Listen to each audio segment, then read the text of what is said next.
Thank you for visiting my Brain Crypto channel again. Your return is greatly appreciated. Speculation regarding the SEC and financial institutions is rampant at the moment. In honor of XRP's one-year anniversary, Ripple's chief legal officer CLO has released the following statement: "It is not a security announcement." A year has passed since the judge handed down his summary judgment in the SEC v Ripple case, and in that time we may see some reflections. It was a turning point when the courts determined that XRP is not a security in and of itself. Subsequent decisions, the most recent of which was in the Binance case, recognized the flagrant abuse of power and violation of legal standards perpetrated by the SEC under Gensler's leadership. It is not practical to seek clarity piecemeal through endless litigation, even while the courts have offered a much-needed check on the SEC's conduct. As the United States falls further behind other industrialist nations in cryptocurrency regulation, lawmakers on both sides of the aisle are growing increasingly irritated by the lack of legislative action. The remedy's future is unclear, and we are still deeply involved in the case. The court's decision that XRP is not a security has not altered anything. That decision will not be challenged, as the SEC has previously informed the judge. Pay close attention to the industry and Ripple as they navigate the complex legal landscape. The SEC is continually attempting to distract your focus. Now that Chair Gensler is out of the picture, the SEC wave may subside, and the industry as a whole can reap the benefits. Note that since the decision was made, the SEC has been on a losing streak. However, when determining how to govern Bitcoin, the SEC appears to be taking the token's practical utility into account. They appear dead set on outlawing tokens that have practical uses as well. They continue to act as if the token's worthlessness is irrelevant. Ideally, we would be on the other side of this. Anderson ought to feel a sense of pride for this. We have everything worked out, and the powerful actors in the current system are unconcerned with worthless tokens. This is J.D. Vance talking about blockchain technology and how it relates to cancer. John T. Vance has been named the new vice president of Trump's campaign. The decision to shelve other major projects while XRP was under investigation is puzzling to me. As previously, the emphasis is entirely on the pragmatic considerations. Contrarily, I believe a reset is necessary. Hester Peirce is the center of this. Hester Peirce, at the same time, is constantly finding fault with the SEC's strategy.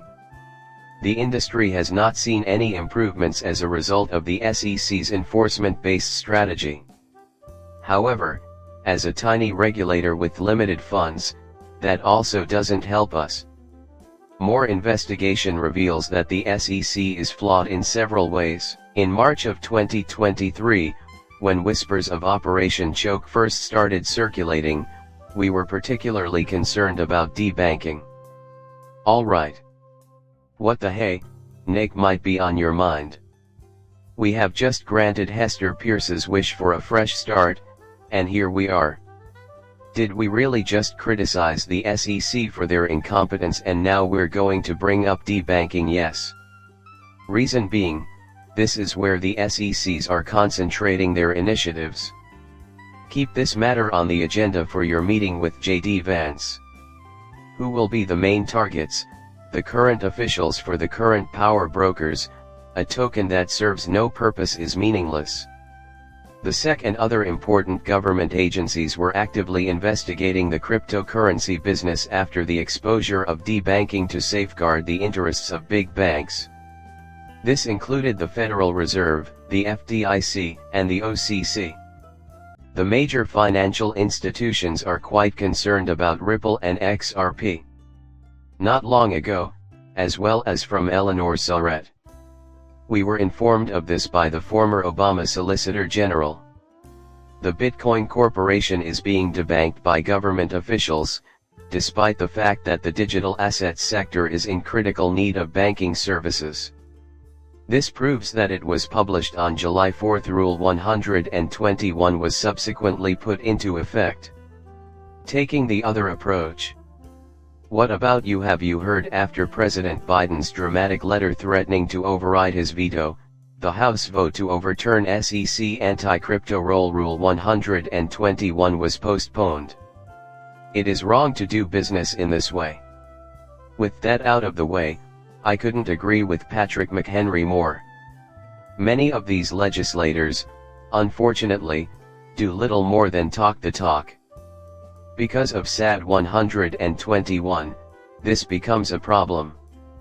There is currently a great deal of emphasis. You might be surprised to hear that the SEC's move to provide exceptions to Rule 121 has received very little coverage in the media. Thank you for alerting us to the fact that the SEC is exempting a handful of major American institutions from SAB 21. Good morning, crypto. Several well-known financial institutions have employed my services. Because of the additional security measures taken by crypto banks and the fact that U.S. banks cannot be involuntarily forced to declare bankruptcy, customers' assets are better protected with these institutions than with non-banks. As a result, certain organizations who provide Bitcoin custody services are no longer subject to sanctions. My main gripe is that the SEC is judging the TradFi domain using the same standards it employed in the DeFi arena. Because their names are so ubiquitous, I don't see the need to single out any of those major financial institutions. This is problematic.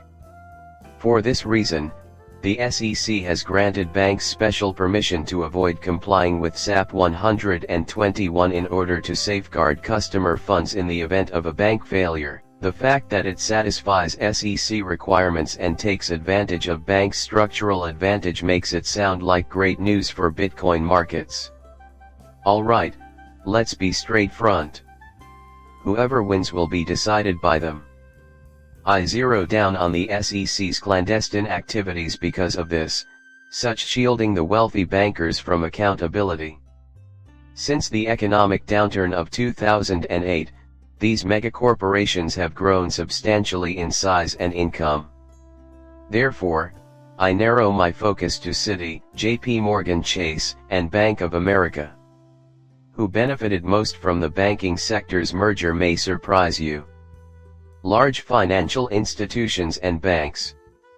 This area is plagued by a significant issue. Still, the storyline is unchanged. The introduction of Bitcoin allows for a new angle to be taken. But when you look closely, you can see that every big government institution was used to attack cryptocurrency and the banking system. The SEC also noted that this has been going on for nearly 4 years. This is problematic. Plus, I believe a reset is necessary. Also, Hester Peirce has been totally ineffectual, so she is not qualified to be considered for chairman. Therefore, after giving it more thought, I am no longer convinced that this is a SEC problem. This entire industry needs a new agency that consists of Web 2 and Web 3 performers to steer it in the proper path.